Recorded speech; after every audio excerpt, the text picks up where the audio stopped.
I'm excited about. Senator.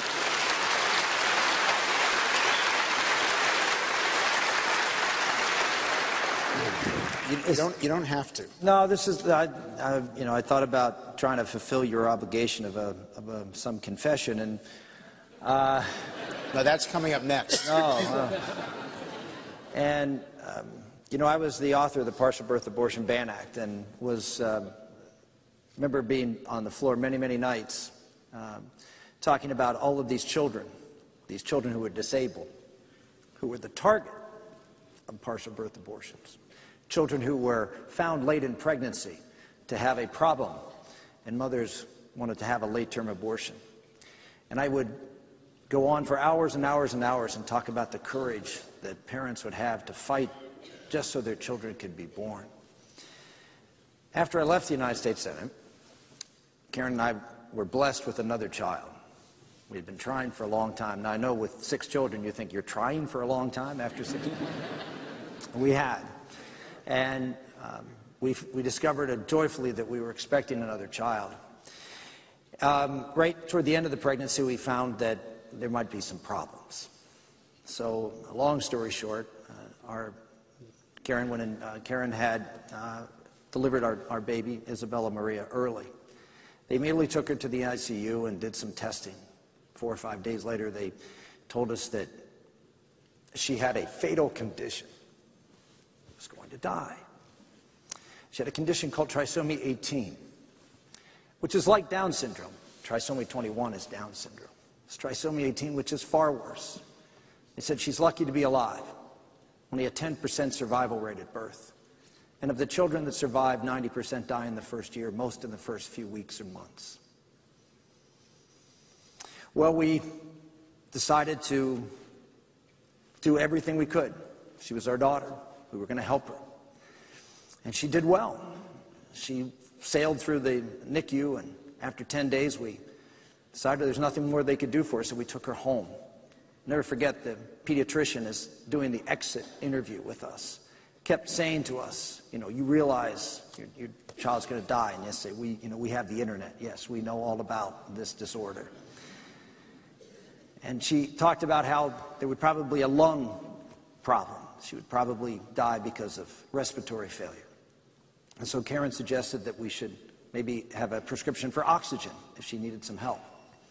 The doctor looked at her and said, "You have to learn to let go."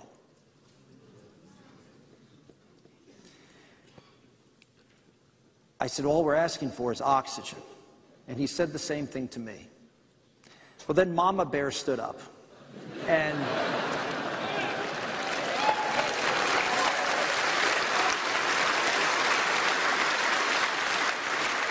so after we got the prescription for oxygen, we left and went home. We went home on hospice care. Little Bella did amazingly well for the first few months, but then she got a cold. She got sick. And that's a killer for children like this. And it was for her in the sense that she quickly went downhill, and before we knew it, her heart had stopped. She had stopped breathing. Karen was able to do CPR. We got the EMTs and got her to the emergency room. She did okay. She came back, but then a couple months later, she had the same thing happen. And this time I was home holding her when it happened. I'll never forget seeing her fail, not being able to breathe. We had a monitor on her. She finally stopped breathing, and I put her on the bed, and I tried to do everything I could to try to get her to start breathing again. The next thing I know, Karen comes knocking me out of the way with an ambu bag and does CPR, and she comes back again. We went to the hospital and with the emergency room. And there she is laying on the table. She's about 5 months old. And she has her hand out on the emergency room gurney. And I went over and I reached out and held her finger. For the 5 months leading up to this, I had been the rock in the house. I was the guy that held everything together. Karen would always ask, "How can you be so?" I said, "Well, this is how I deal with things." And it was a lie. It was a lie. I decided that the best thing I could do was to treat her differently,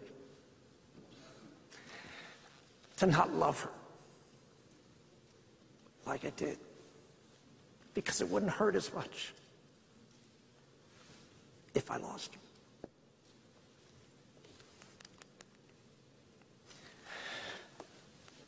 I remember holding that finger, looking at her, and realizing what I'd done. I had been exactly what I had said that I'd fought against at the partial birth abortion. I had seen her as less of a person because of her disability. I prayed that moment, please, please let her live. I promise. I'll do everything to commit to her, and not just her, but to every child like her. She made it.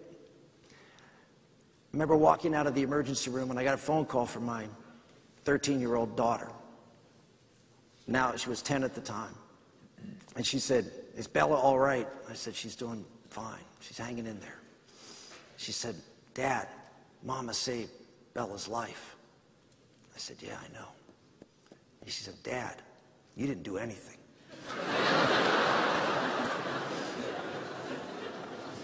I said, "You'll find that to be pretty much the case with mothers and fathers." And so one of the reasons I'm here tonight is because, as Michelle vehemently talks about, is Obamacare. We've gotten involved in the world of special needs. Bob and Darla can tell you all about it, I'm sure you know. And it's a different world. And it's a world with socialized medicine, where children like Bella and Bob and Darla's son and others like that I'm sure are in this room do not get the care that they need. And I will fight to make sure that happens. I will honor Bella.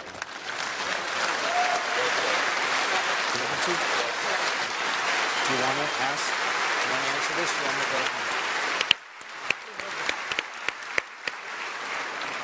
She's now 3.5 years of age, and the reason she's not here, she's not doing well tonight, but so Mom is home with, my wife's not here because she's not doing well tonight, so please say a little prayer for her, but she's hanging in there. Thank you.